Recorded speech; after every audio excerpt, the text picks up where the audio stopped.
I think there's something very familiar about the videos, even though, I mean, it's like, I could define it as social surrealism, you know, and it's very real, and but it's at the same time completely whacked. But it's also, I mean, I think reality is so much weirder than any kind of video that I'm going to make.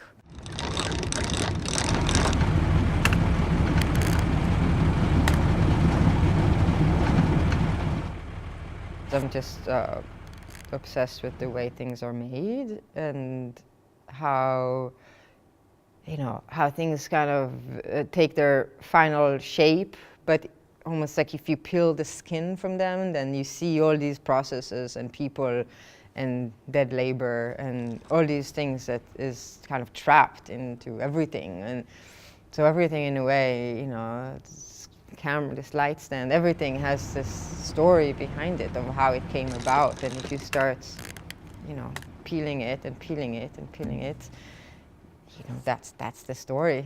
It's very Marxist, you know, it's like a spiritual kind of Marxism.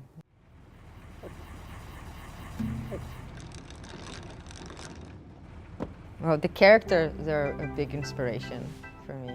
I think in the older work, it was also about this virtual space of the internet, because it was the beginning, really, of the commercial internet when I started making this work. I mean, I couldn't believe how, you know, it was like 10 years ago, 15 years ago, but it was really, it's like Yahoo groups or Google and all that. It was really just starting. I mean, when I was like, I remember Google just started and I was like, oh, now I can search better for all these characters. It's always like finding talents online and people that advertise themselves, like rent out their bodies or rent out a part of their body, like their tallness, you know, like tall cat, you know, or their size. So this alienation. And can it be empowering, you know, I mean, work is, in a way, you rent out part of yourself. So taking it to this extreme, renting part of your body, renting your body, but actually being in control of it, and that dynamic is always interesting. It really starts by falling in love with someone's appearance or the way that they carry their appearance. And then, you know, we meet, it's like a blind date, and then there's other magic there, and trust, you know, obviously they have to trust me that my intentions are good, and I have to trust them that they really want to participate and be there.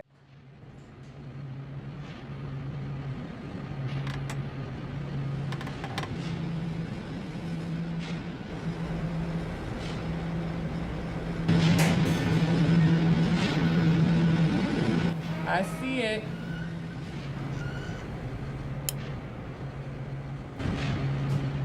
When you think about the body, you think about this, like that kind of sounds and movement and all that. I remember one of the first professionals was a female bodybuilder, and I became kind of obsessed with female bodybuilding, and, you know, for many reasons, sculpturally, you know, kind of sculpting your body in a way.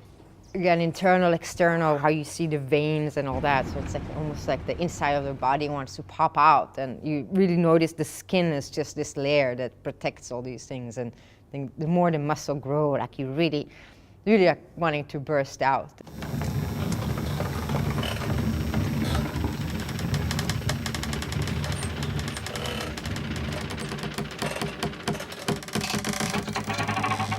I think we all feel strange inside our body and trapped inside our body, and to work with someone that has an extraordinary size or something about them and learn, it's inspiring how they learn to inhabit their body in this way. Some of the characters are very large, for example, or very tall, but that's how they make a living, and I think they learn to sit very good in their body because they have so much of it, you know, they like really inhabit it in a way.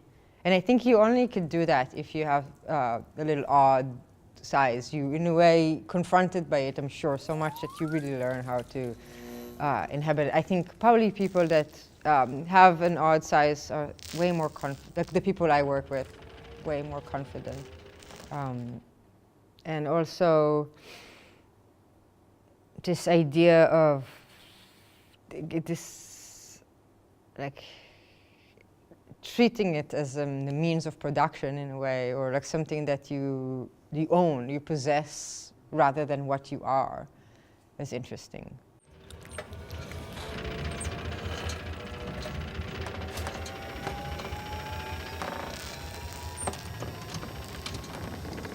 I was born in Argentina. My family moved from Poland in the Second World War. They fled Poland, somehow arrived to Argentina.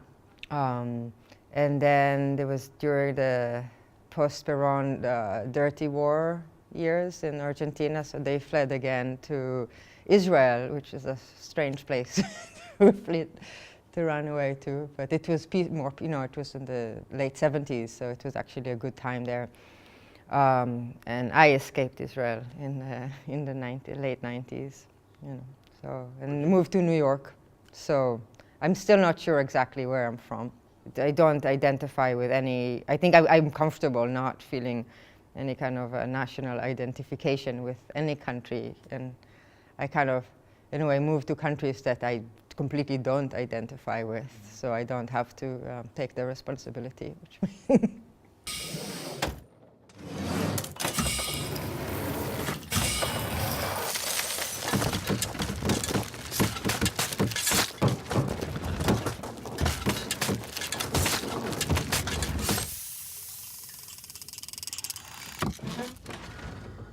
There's always movement of materials and liquids and solids and air and internal, external. I mean, this kind of breathing. I think there's always expansion and contraction with all the spaces, and it's something from the micro to macro, of that movement, of this condensed kind of thing and explosion. And so I think that's kind of a movement that I'm maybe a bit obsessed with. It's the back of the old kind of air conditioners that I think are like, it's very New York, but they're outlawed now. It's not allowed to use anymore. So it will become, this historic kind of like object, like the vacuum, the Jeff Koons kind of time capsule or something, because it's, but I think for me it has this, first of all, it's its own kind of ecosystem. And one thing I'm really fascinated by is states of matter, solid, gas, the whole thing. It's how, just material and molecules and how things are, how nothing is like really solid, and you go inside and we're all energy. And so somehow this back of the air conditioner is that for me, because you go from gas, into this condensation, and it becomes water, and then it sizzles on the pan, and then it evaporates. So it kind of goes through these kind of state of matter. I guess the solid is the air conditioner. It doesn't really make sense, but there is a plant. So it is this kind of ecosystem, but it's also, for me, it's a little bit apocalyptic too. It's like anything about heat and global warming, the whole thing, and it's like a time clock a little bit. And again, the seduction, because for me, looking at the little drop like evaporating and that sound, it's really seductive, and it's like a little magic, of how that happens.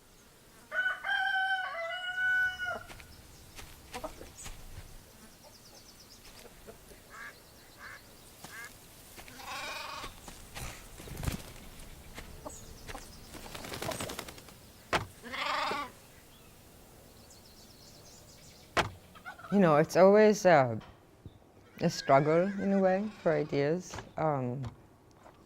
because I feel like once I have an idea, it's so I'm so committed to it, and it's takes so long, and so to find the right idea. But usually, it developed from an interest in a material, for example, or a location. Or like a movement or a sound. I came across this story because of cheese, of the long hair ladies, of the 7 Sutherland sisters, online, you know, looking for long hair because I love long hair. So again, it's like this attraction to material and this body producing this thing that's like so beautiful and, you know, so very visual and tactile. But then suddenly I saw this weird little bottle that was called hair fertilizer, the 7 Sutherland Sisters hair fertilizer. And it was from the late 1800s. And I was like, what is this? Like, this looks like my work, you know, but it wasn't. It was this real product that was made by this family of 7 sisters. That basically it was water and some alcohol, but they had a brilliant marketing technique which involved them growing their hair and going to drugstores and shaking their hair, like in one of the videos, and selling these bottles. And they became millionaires, you know. I mean, I think in 1886, that year, they made $1 million, which back then is like $1 billion today, I think, or something like that. So then the story goes, I went to their hometown, which is in Lockport, New York, by the Niagara Falls. They stopped working and they hired these surrogate sisters with long hair to travel around Europe, you know, Canada, the US, shake their hair and sell these bottles. While they were partying, they liked to drink with their animals. They were obsessed with their animals and never really married. They shared lovers, you know. They were kind of wild in, you know, last century, 2 centuries ago. So I was really interested in their story. At the same time, I saw a picture of a woman, contemporary, but again dressed in like this Victorian dress with long hair and her dog. And I was like, who is this? So I went and it was this Yahoo group. And she was part of this long hair club on the internet. So I emailed her and she emailed me back. Her name was Lady Grace. And she invited me to come to their annual hair lovers meeting in Bushnell, Florida, which is like a 2,000 people little town in central Florida. So of course I went. And then I met the 7 sisters, 6, but nobody noticed. There's one missing. It became very obvious that this piece I want to do about recreating their story in a way. You know, I mean, I couldn't really do a whole feature didactic kind of like explaining about their story. It was more inspirational, and it was about their, so they started as kind of poor farm girls on a failed farm upstate New York, and then they realized they could grow more stuff out of their body than out of their ground. So I thought it would be funny to place cheese before they realized that, you know, when they moved from like growing things from the soil into growing their image. And some say they're the first American supermodels, and nobody really knows them besides in that little town, Lockport, New York, where they're from. And so I met the contemporary long hair women, and when I went to the hair meeting convention, which was in Lady Grace's house, it was like 10 people or something. I stayed, she said I should stay in her neighbor's house that had 80 acres and a petting zoo. So I stayed in the petting zoo and I became friends with him, and he said that if I want to build a set outside, I could do it, you know, in exchange for renting a room, which was a good deal.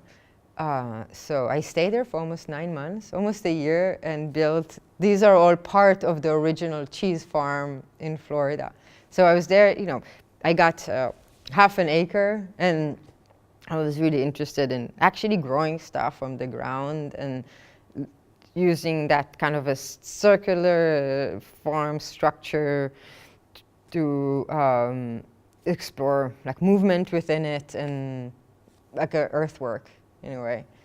So I stayed there for a long time, and I invited them all to come for the shoot, and we all stayed there for a week.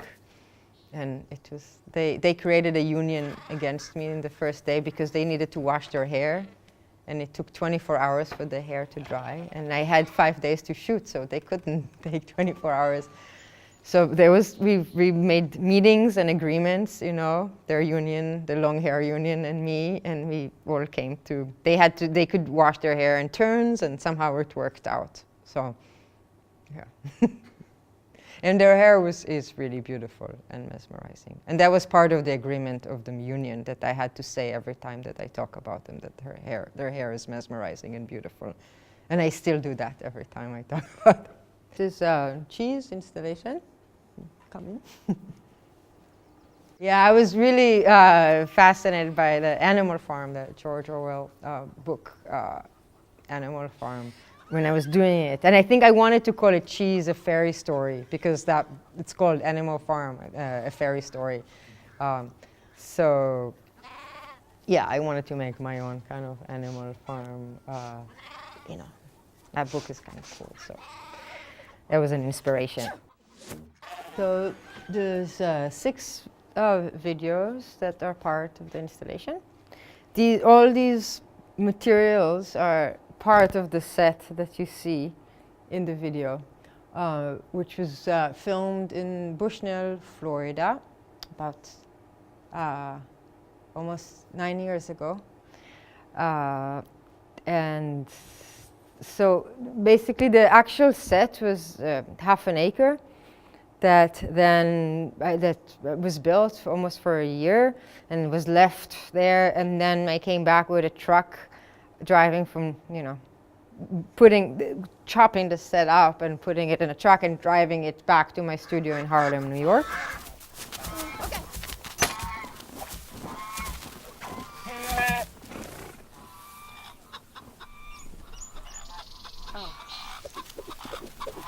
You're basically in the film set. But I wouldn't even call it a set, because it was for me a real farm. I worked with the goats, for example, to teach them how to, you know, almost every day I would bring them and see if it works or not. In this one, this is part of the milking station. I was really interested in kind of making this earthwork almost, and taking this space and really cultivating it, you know, and then bringing the long hair women into it to activate it, and the animals to activate it.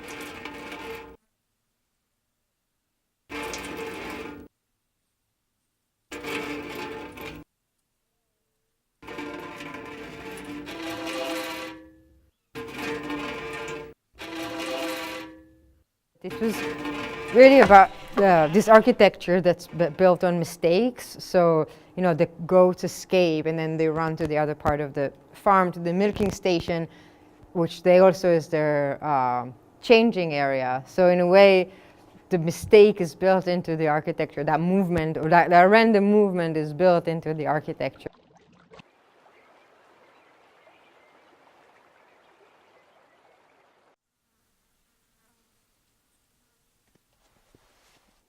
No, I think they were just worried about their image. I think they called themselves ambassadors of long hair beauty.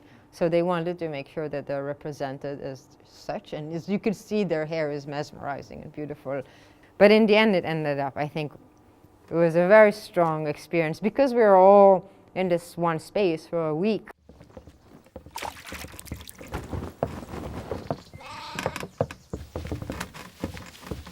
Hey, hey, hey. It's a strong experience that me and the characters are, oh, they're not characters, I call them talents, but the performers, something go through. And I think every time when you make a video, it's always, for me, a very strong experience, and they're part of it. And so that's always create this bond, which is great. I think the nature of the women I worked with were more that, you know, where I think the women I cast before are doing fantasy, you know, fetish kind of work on the internet. So obviously they less care about the purity of their image. These women were just a little more Puritan. Yeah, I mean, of course, it's like girl power. You know, I feel like there's definitely, I think, a trust where they know I'm not coming I don't want to look at their body in that way. There's definitely expectation, and there's, I mean, so many images of women, usually filmed by men, and I mean, so much media is. So I think it's important to have a different kind of angle, but it's not, I mean, I really find them fascinating and beautiful and all that. It doesn't come so much from this like righteousness, like, oh, I want to show this is ideal, but this is not, but this is beautiful. I really truly think there's no agenda really like behind that. I truly think that it's way more interesting than something that's considered ideal.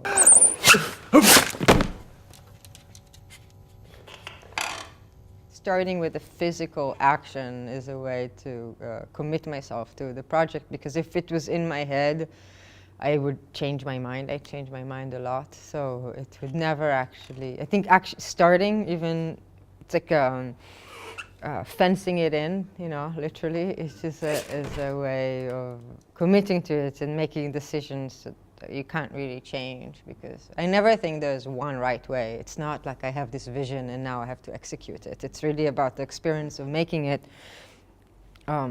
So it's really, I think, like so much of making work is a give and take between you and the material or what you're doing, and it's a relationship, almost like a conversation with what you're making. So you make an act, even if you're a painter, you make an action and you step back, and it's always a problem solving,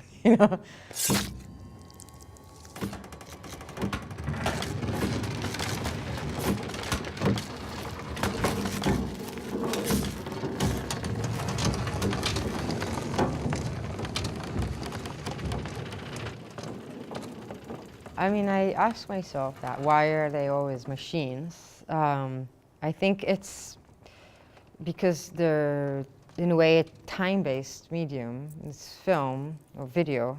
There's no film anymore. They're video.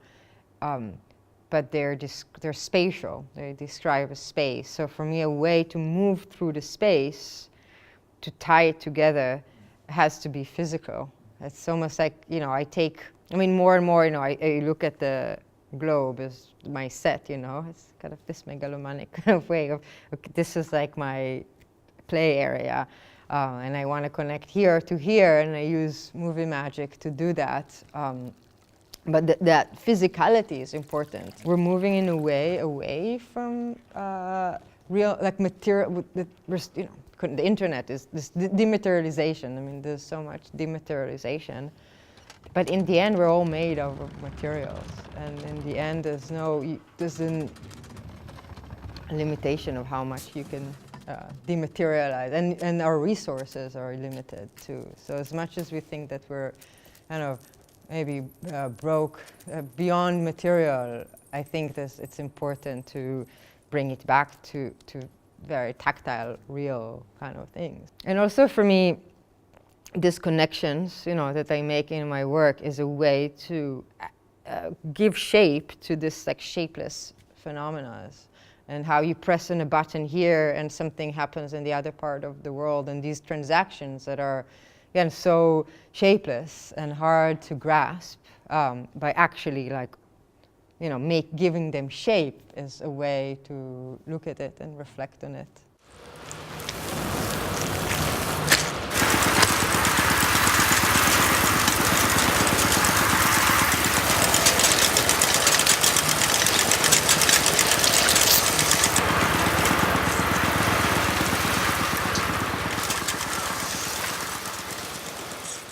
Early on, I really wanted to use the internet as a tool to meet people and bring it from this virtual world into the real world and play with that. And I think now, it's a little more about locations maybe, and places, like the knows with the pearls. It was really about the pearls and how they're made.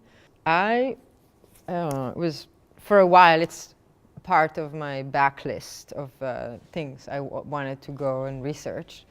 I was able to go to China and see how it's produced, really, and the lab and all that, how they make this little surgery. And so that was pretty strong experience. And visiting China, East China, and I took a train. It was like an 8-hour train.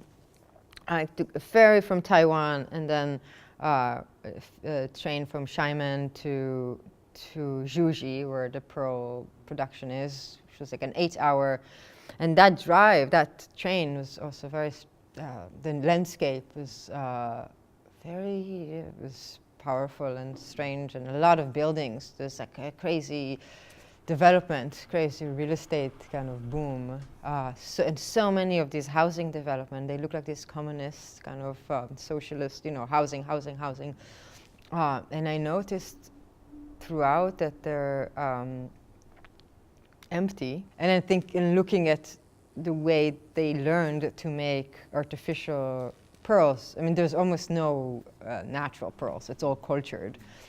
So it's hyper-cultured of the pearls, and then this hyper kind of fake cultures of the buildings really made sense for me. And so the the whole kind of structure is just parallel, and it's a little bit like when you open the shell, of the oyster, and it's this kind of parallel. And I feel like the whole video folds a little bit like the way you open the oyster. So the inspiration for that piece was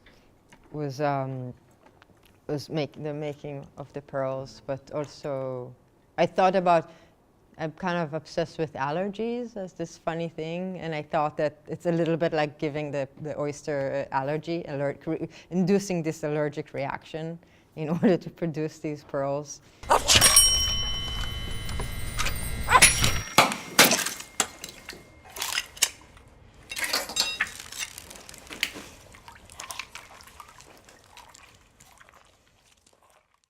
So for the no-nose nose, for me, it's about the system of parallels. So she's in one place, and then it folds out, and it's kind of paralleled with the pearl production. And as her allergy gets induced, the pearls are getting induced. And so there's like this kind of similarity between that. And at some point, she sneezes different kinds of pasta and noodles. I don't know. I think it's different things, but I mean, it's open for interpretations. I thought it would be funny because it was also shown in Italy, and noodles and Chinese noodles and Italian pasta, and just kind of pick a salad of everything, and this kind of comical kind of thing.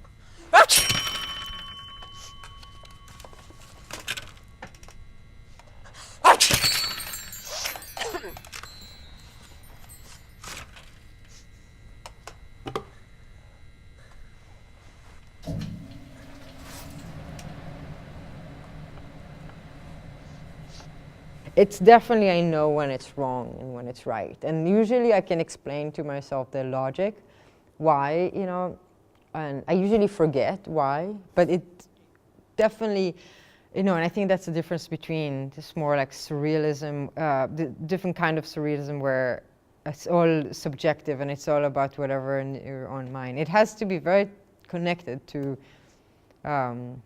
reality and have a reason.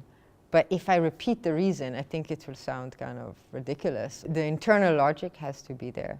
Like, I remember the pasta, it just made sense for me that it will be noodles and pasta, and the Chinese invented the pasta and all that, and then Nono's nose and the consciousness, and Pinocchio and the nose, and being this Italian story. So there's all these like little connections between everything. But I feel like if I say them, it will kind of close the work down. But I do have to explain it to myself, but it kind of remains private, because I think if I have to elaborate more on it, I don't know where I'm going to get to. So